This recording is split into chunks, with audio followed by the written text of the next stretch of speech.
begin with our land acknowledgement, take a moment to acknowledge the importance of the land we each call home.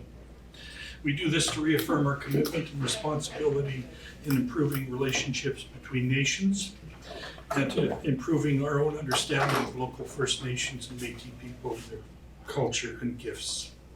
We're gathering here today in Treaty 3 territory, homeland of the Anishinaabe people. We acknowledge their stewardship of this land long before settlers arrived and their contributions to our present communities, province, and country. Miigwech. Going back to 1973, so we're going back now 49 years ago, there was a study released, While People Sleep, and I think some of you have read that, and if you haven't, please let me know, we'll send it to you.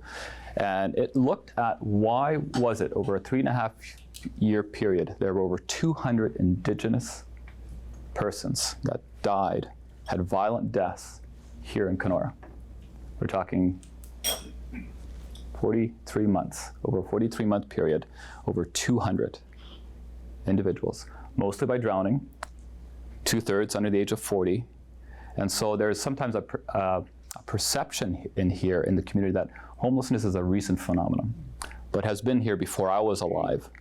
And it's been here for over almost half, well, at least from when this report was published, it's been here for almost half a century. And yet, while many great progress has been made, there are, I think, some shortcomings. You know, recommendations, when I look at the 5 recommendations that were made almost 50 years ago, one was we have federal and provincial governments need to play an active role with communities in making this happen. And I think to some extent, we've seen Ontario change that a bit. The federal government is trying to figure out what to do with small communities. You know, big, large urban centers, big cities have allocated capital for building homes. But then we have communities such as Kenora, Sulika, Dryden, Red Lake, where the need is so great, proportionally to it, it rivals other large urban centers. So housing is a short supply across Ontario, but it seems to be very acute in communities like the city of Kenora. And we're not even talking about First Nation communities. I mean, it's even more acute there. And, but also in terms of, there's a second recommendation was housing. So 50 years ago said if you want to address homelessness, you're going to address the number of people that are dying, whether to the elements, to drowning, because they're suffering from addictions, you need to start with housing. That was, first was government coordination, second was housing. But then there was recommendations for the community to get together like this to figure things out as a collective, that we all have a responsibility. It can't just be KDSB. It cannot be just this or that, but we actually have a collective responsibility to make housing happen. So that was 1973. So we forward to today, and so as of last week, this is just with KDSB, we have 1,332 households on a wait list for housing with KDSB. Majority are families, seniors. It changes a bit, but we have 309 seniors waiting for housing. It's both market and affordable housing, and 506 families. So for a lot of regions, it's single non-elderly. So you're missing bachelor units, 1-bedroom apartment units. In our region, families are having a really hard time attaining housing. So that's today. So what happened between 1973 and 2022? Well, something quite significant happened in 1998.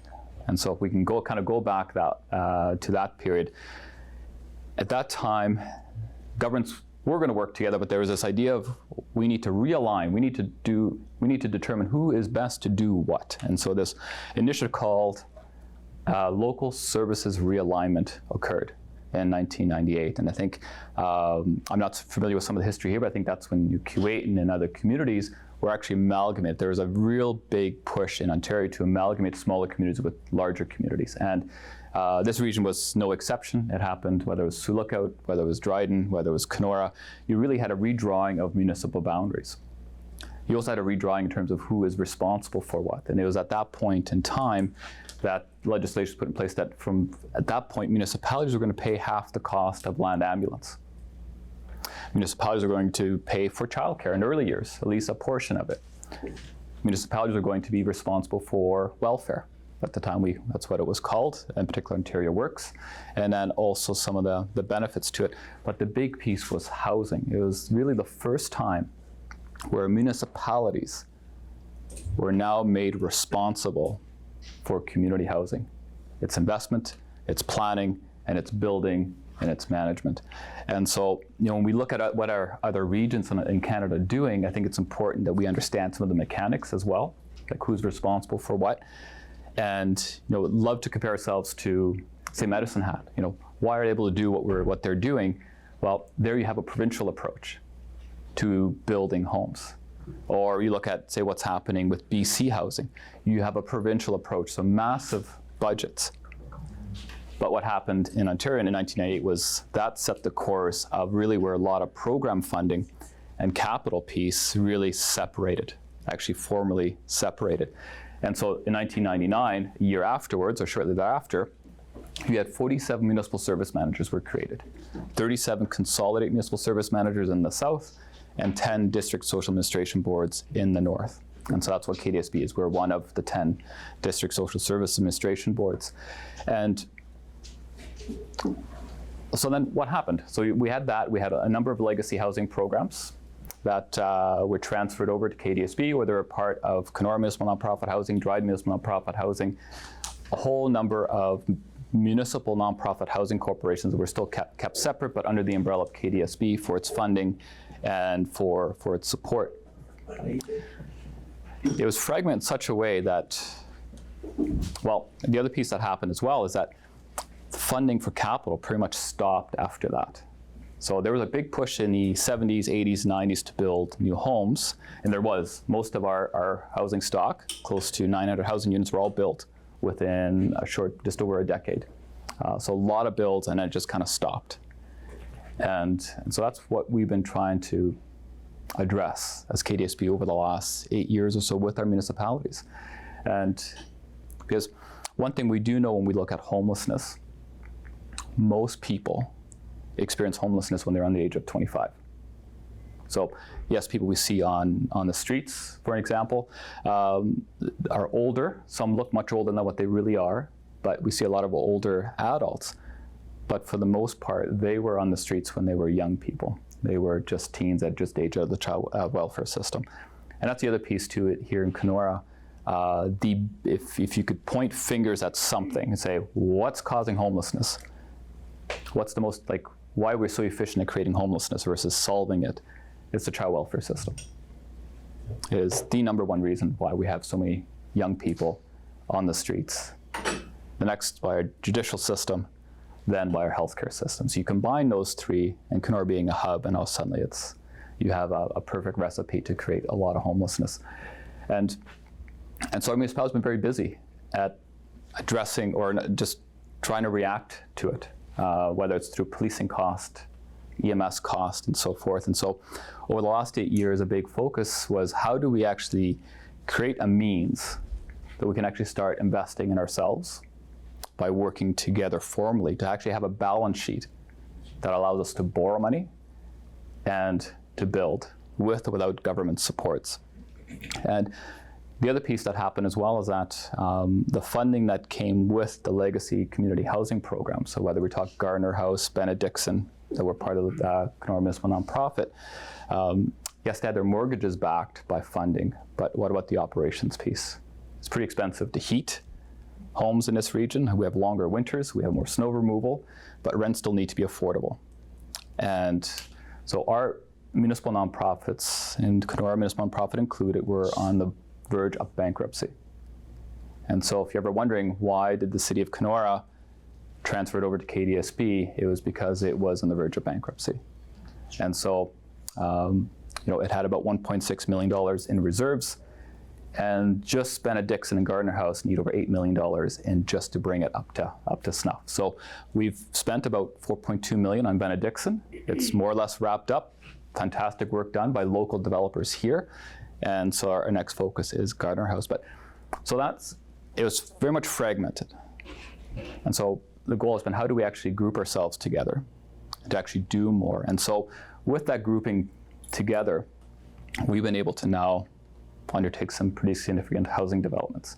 The housing development that's taking place at 10 Matheson Street. So this is where that pink building used to be, also known as the former Queen property. And I'm not from Kenora, so you have to excuse me. That's just Also known as Annie's house. there you go.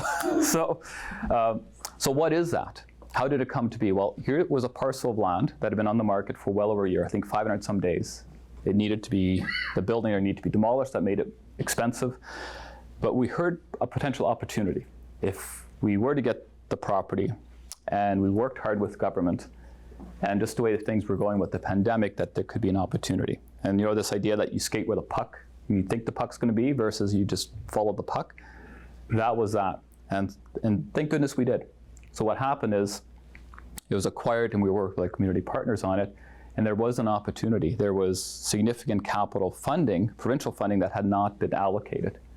And so when we approached Minister Brick and said, we have a good idea, it's going to bring 20 bachelor units, affordable bachelor units, into the downtown of Kenora, it is approved. So it's about a $4.2 million build. Tenants are set to move in mid-April. So it's coming together quite fast. It's being built mostly off-site. It's going to come together like a Lego set in panels. So right now you see foundation work happening, but over the next couple of weeks, couple of months, it'll just, you might want to just sit there and watch, because it'll be a huge transformation will take place. And there are support services built into the physical locations. For one, people age in place. So I think this is another piece when we look at building homes. We can't do it the way it was done back in the 80s, 90s, where it was just, you're lucky to have a roof over your home. A lot of our senior builds are not accessible. And so we've had to spend a lot of resources trying to build bathing rooms in place, take walls out just to make them accessible, saying like, just make them accessible and have an aging in place strategy no matter what the age is. And the goal of that is to have 20 individuals that can live independently but may need some support, may need help with some life skills, may need some support on how to do interviews, how to take care of your body. Simple things that we might take for granted. But we have a lot of young adults that have never had the opportunity to have somebody teach them how to take care of their bodies, how to have sleep hygiene. Like, what is that? Well, you can't be up all night and sleep all day. And so it's part of actually connecting employment with housing. And so it's not, I've heard too, it's like, oh, are you moving just a group of addicts into town? No, this is independent living, but we need to make sure that we have 20 young people, or could be older, but 20 individuals that have somebody there should they need some support, because there's trauma with making money or trauma with having a job. And so we have a lot of employers in this community looking desperately for more staff. And we think this is one way to give our young people, give people here in this community a fighting chance at those jobs. So that's project one. And so you say, well, what did it have to do with some of the amalgamation? Well, a lot of the funding it comes back end. You need to build it, spend the money, and then you get your funding. Well, there's not a lot of organizations that have $4.2 million sitting in cash in the bank. You pay for it, and then you can wait. The cash flow is what does it in for a lot of organizations, because you just can't be out that much cash for however long it takes for government to provide the funds. The other component too was, a couple of years ago, we took over what was then called the Northlands. So it was a supportive housing program, and really found it should have been condemned. The first one I walked through and said, this is this report just kind of came back to me saying, because it impacted primarily young Indigenous men. You walk in and you had a plexiglass room for smoking inside the building.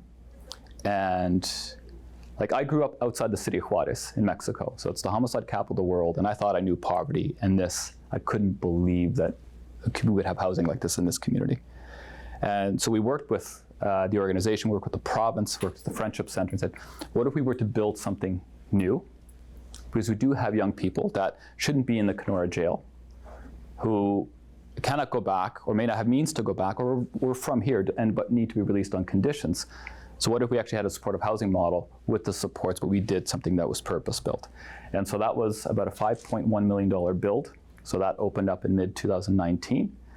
And then with the Northlands, what to do with it now. So we demolished it, and then we put it out for tender. Said, there must be developers or people with ideas in this community, because this is an incredibly wealthy community, that could do something with that property. And we had one criteria. It had to have an element of housing, and some of those housing units had to be affordable. And so the project that we ended up going with will create 16 senior units. Now they're all affordable. So the group wants to make them all affordable. And you say, well, what does that mean? Well, so a project I'll get to in a moment, the affordable units or the market units will be $1,500 a month. That now is affordable, but it's still incredibly unattainable for a lot of seniors. And so this really is what I would say, it's housing for seniors, but we'll have a model. There's a model in this that actually make it so that seniors can actually attain it. Is we have a lot of seniors that cannot afford $1,500 a month for rent, plus utilities, plus, who are on a pension. And so we'll also have a pharmacy along with a medical clinic, particularly around facial and dental reconstructive surgery. Huge need in this community. And so it's a pretty cool initiative where it took the preparation of the land to make it palatable for a private developer to also step up and do something. So it doesn't always have to be the city, it doesn't always have to be KDSB, but it's actually a way of creating an opportunity for housing to be built. So that's the former Northlands property, and we're hoping that in about a year and a half or so, you'll see a beautiful building in its spot that will have housing, but also have commerce that will add to the feel of the downtown in terms of bringing people into the downtown. And also a part of what we knew this before going to the pandemic, but it certainly highlighted the need during the height of the pandemic, is that we've done a very poor job as communities to make sure that we actually have housing where seniors can age in place. I mean, right now you're actually lucky if a senior gets housing. A senior can downsize. And so as an example, in Benedictson Court, between Benedictson Court and Gardner House, we had at least 20 seniors that should have been in long-term care. Should have been. But yet they're in independent living homes where we have arrangements with service providers, but it's still not built it's not long-term care. And that's the supports they needed. And said, well, why should long-term care be just the why should it be something you strive towards versus why can't long-term care just be something that is absolutely necessary? Like, you only go into long-term if it's absolutely necessary. And we build homes that allow our elders and seniors to age in place. I mean, moving to Manitoba is wonderful, but why can't we keep our seniors here? And so this took a couple of years. So this is now the property known as the former Howard property. Is that, everybody know where that is? Like the former Howard property, it's kind of where Walmart is, just kind of down below.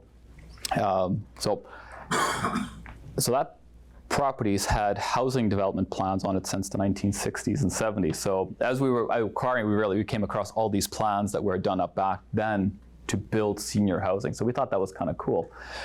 But this was a multi-year approach where I said, let's do the biggest housing development this community has seen.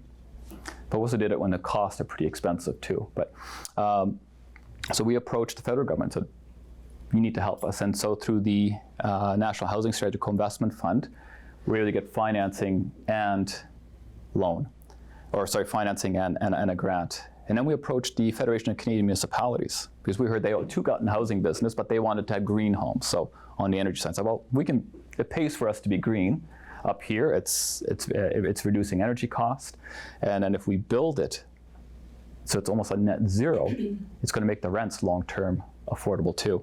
And so they stepped up in a really big way, both in financing, but also in a form of a loan.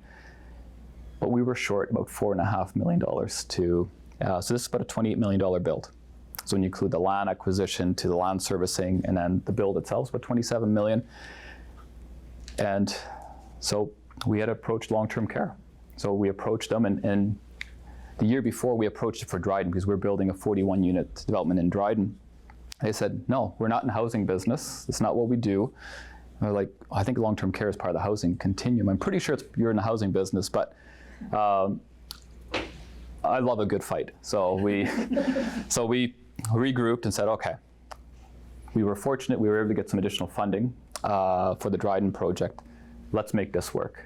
And sure enough, it took us 90 days. And as you know, a couple of weeks ago, we had Minister Rickford and Minister Calandra from long-term care were here to announce $4.5 million. And so it's a lot of different pieces that came together to make that project happen. But you needed the balance sheet because we need to borrow $12 million to make that build a reality. But it is being built. And so that's going to add 56 new senior units, accessible units. It'll have program space on site. It'll have bathing rooms on site. And part of this is create 25% of the units will be what we consider as deep core need. In other words, where we may have a senior who all they have is just a CPP pension. That's it. You cannot afford anything in this community on that. And so this is purely based on what a senior elder has in terms of their income. Then we have 35% of the units will be affordable. So 80% of the market rent. And so I'd said about $1,500 is what the market rent's going to be. Like, that's kind of where we're sitting at right about now. I mean, things could change a little bit just with the cost of building things, some unforeseen things, but that's kind of what we're aiming for. So it'll be 80% of 1,500. And then we'll have 45% of the units will be market. And we anticipate that by having 45% of the units be market, it should open up between 30 and 34 family homes in this community. It'll give an option for seniors to downsize, and it'll then give an option for families to buy those homes when they downsize. So that's I'm so glad it finally came together, but as you can see, like, we're talking about $36.5 million worth of projects. So it's a lot.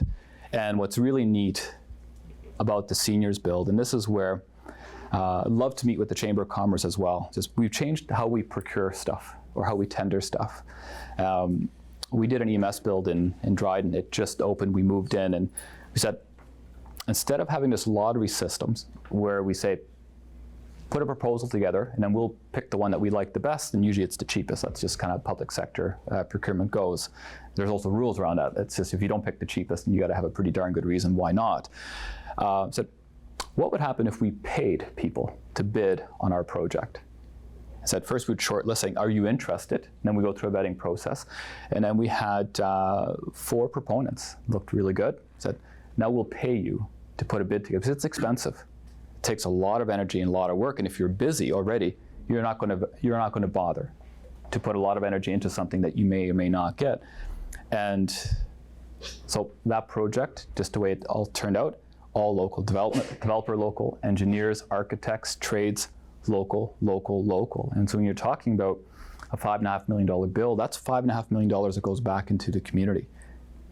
Now they're able to invest it and spend it on other things.